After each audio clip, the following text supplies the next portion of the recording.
Sporting Journal Radio, presented by Onyx. We're back. Time to check in with Joe Henry from Lake of the Woods Tourism. Joe, how you doing? Hey, Brett, doing good. How are you? Long time no see, right? That's right, man. What a great time we had up at the Rainy last week. That tournament you put on, Brett, was obviously the second annual, but I mean, it was really, really a neat deal. You know, this year the weather worked out, but I was even thinking, I think I was talking to you, and you're almost like, it was almost cooler the year before when there was a snowstorm. But nonetheless, it's one of the neat things. I was thinking about the Rainy River in the spring fishing. And it's one of those deals where you just have to make plans and go, and then you adapt to the conditions. If the water gets really muddy, then you fish sturgeon. If the water's clear and you're whacking walleyes, then you go that route. I mean, both years we've had a great time, and everybody that's have attended has said, you know what a cool deal. It was a lot of fun and a neat place to do it. And, of course, the snowstorm the year before gave us a story. The nice weather this year gave us sunburn. But both years we caught fish. And this year, the second day of the tournament, it muddied up a little bit. And, we had a beautiful day before the tournament. We had a beautiful day first tournament. Actually had a pretty nice day for the second day of the tournament as well. But the river got a little muddy, so we focused on sturgeon. And Dan and I, we only caught two, but there were two nice ones to catch and our personal bests. That one right there was an adventure. That'll still go down as one of the most exciting fish I've probably ever caught, Joe. Incredible shit. Well, cool photo, but I saw that video that you posted on that fish dodging icebergs. You thought you lost it like 27 times. Danny's getting all nervous because he kept saying you lost it and all, but that's what an adventure. I got to tell you, it's funny because there's always naysayers out there, right? And there's some naysayers that were saying before that day of fishing, go home, the water's dirty, go home. It's not even worth coming up, and we went out and targeted walleyes for the day, and we caught more than a dozen walleyes. We got a 28.75-inch walleye that probably went over 10 pounds, and we caught two sturgeon on walleye gear. We got a 59.75, and there's my 61. So just goes to show, you just got to go fishing, and normally good things happen. 61 inches, I caught that fish, and to me, it was like bringing Moby into the boat, like it was a heavy fish. We battled it hard. It was a long fight. There was just a lot of aspects to it. Dan at one point's like, well, which is it? Did you lose it? Do you still have it? My undies were in a bunch. Yeah, literally. There's no doubt. It was an adventure. But, it was funny, like the boat kind of next to us was they were kind of cheering us on and then kind of giving us a hard time because, it was such a long battle. And we're like, oh, yeah. And they're like, how big was it? Probably expecting it to be like 80 inches or something based on the fight that we went through. And we're like, 61, but 25 some inch girth, it was big fish. And they're like, oh, yeah, well, we got like 3 of those today. Just like, Let's go. Yeah, it probably would have been better if you guys would have had a net. Well, if someone would have answered their phone, it didn't matter because Joe had it anyway. Yeah, true. How many? So you and Scott, everybody was borrowing Scott's net that day. Like we would drive by a random boat. Like, you need a net? You could have made so much money. Everyone else turned us down. Yeah, we should have rented it out. Well, Ted, we were really lucky because we were using just regular walleye gear, and David and Scott came by and they're like, hey, do you guys want to use our net? And we're like, if you wouldn't mind, that'd be awesome. Well, I'll tell you what happens when you have a big net like that. The first time you get that sturgeon up and see them, you quick scoop them. And that can save you, in some cases, 15 minutes to a half hour because those fish will dive back down, they'll stay down again, and you start the process over. So that was really good timing on our part. Both sturgeon, they were fishing near us, and we got to borrow their net. So that was really helpful.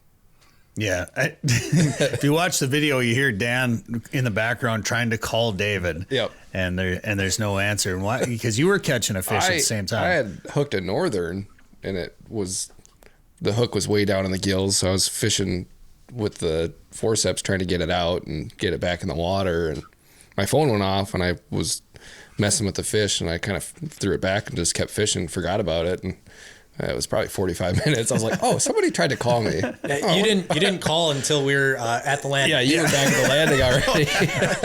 Thanks. Appreciate it. Well, somebody tried to call me. One thing was kind of cool, and David's fishing by you guys. We were fishing a little bit deeper than you were, but those guys were up on an edge, kind of by shore, and they were using live scope. And you can see, like, everybody's watching TV in the boat. Yeah. And we're saying, what are you seeing? Oh, Yeah, it's really cool. Wallies are coming up and they're coming up and they're not taking it. So we're trying to tease them, or we're getting some going that way. We're watching sturgeon come up after our walleye jigs, and we're pulling it away from the sturgeon.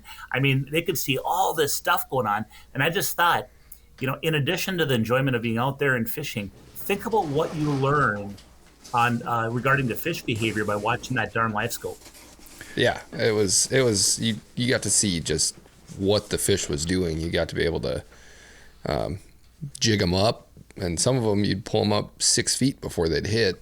So it was interesting to watch the fish behavior, like ice fishing. Yeah, it was exactly. And you have to wonder, for guys like us that didn't have live scope, we had some side scan and clear view and all these other ways to mark fish, but we weren't able to watch them in like in real time, basically, like you were with the live scope.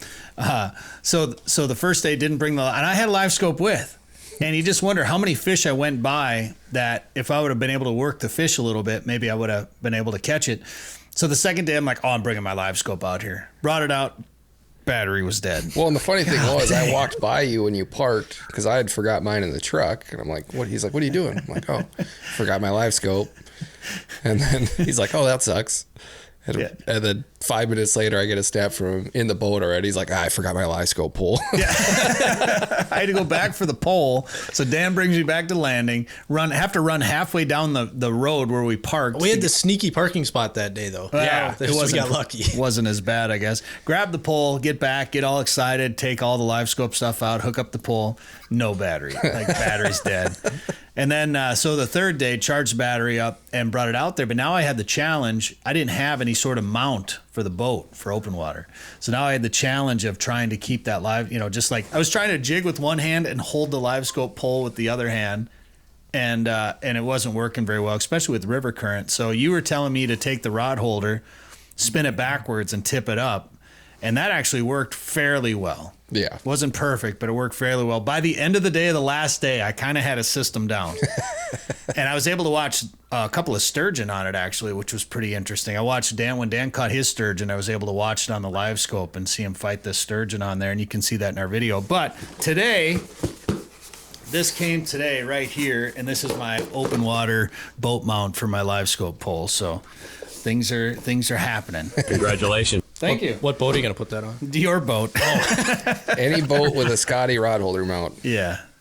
So excited to use the electronics show, and it sounds like the people were the Little Fork opened up a few days ago, and as of the recording on Wednesday for this, the Big Fork just opened up. It sounds like.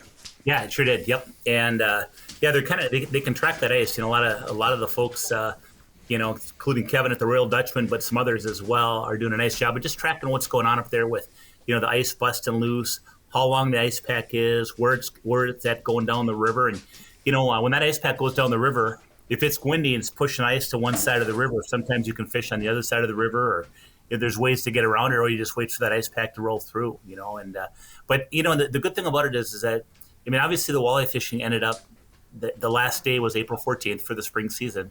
But, sturgeon season goes through May 15th. And sturgeon will feed even in dirty water conditions. And that's a saving grace. There's a lot of sturgeon. A lot of big sturgeon are being caught right now. And it's a great time of the year, to get out there before the fishing opener and to catch a fish like that. You said yourself, so cool to catch a sturgeon. Well, anytime you talk about, when you think about the tug is the drug, and everybody, even more rough fish are getting more popular just because people like to catch a fish and feel that fight and then release it anyway. When you can catch arguably the biggest fish in the state of Minnesota, why not? Why not go after it? And you don't need expensive gear. You don't need to, you don't really need to be a great angler to catch them. It's a pretty easy presentation.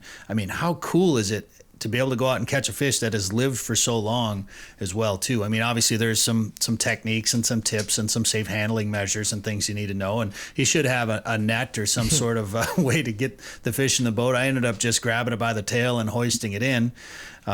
But that's not easy for everybody. And when you start talking about a 100-pound fish, you're not going to be able to lift that thing in. Having the right gear is obviously pretty important. Any shorter arms than you have, and you're not a short guy. I couldn't do it, and I think it was just because my arms are too short, and you just have those 3 inches on me. That did it. No comment. Hey, I told everyone last week how I don't need those extra 2 inches Brett was trying to give me. I'll leave that one alone. This is a common occurrence, apparently. This is a family show, isn't it? Yeah, off this is the a family rails. show. Same genes. I'm adopted. That's what my brother and sister kept telling me my whole life. We all look at a family picture. We all look way too alike for that. Yeah, pretty much. All right. Well, I know that river gets to be real popular now for sturgeon anglers, and it's gaining more and more popularity with people that like to catch big fish. So I'm sure it's going to be a popular spot, and it's nice now that I'm sure all the accesses are open. I'm guessing Wheeler's Point is open now. I haven't heard, but Well, actually, I can tell you this. So, we not only is Wheeler's open, I was in the boat the next day, and actually, I was in the gap. The water had reached the gap. Oh, wow. On Friday. So we were out in the gap. Ice was coming from the bay, but we were through the gap. So things are sure happening. And the other thing I'll say too is that with a late spring like we've had this year, there's a real good chance that there'll be a good population of walleyes left in that river for the May 13th Minnesota fishing opener. And there'll be people fishing walleyes in the lake, but there'll also be a group of people that are still going to stay in that river and fish them. And as you guys know, you can have a small boat and fish them in the river, which is really neat. Well, Joe, I want to talk a little bit more about migrating walleyes next week here on the show. But for now, if people want to learn more about sturgeon fishing on the Rainy or planning a summer trip to Lake of the Woods, what should they do?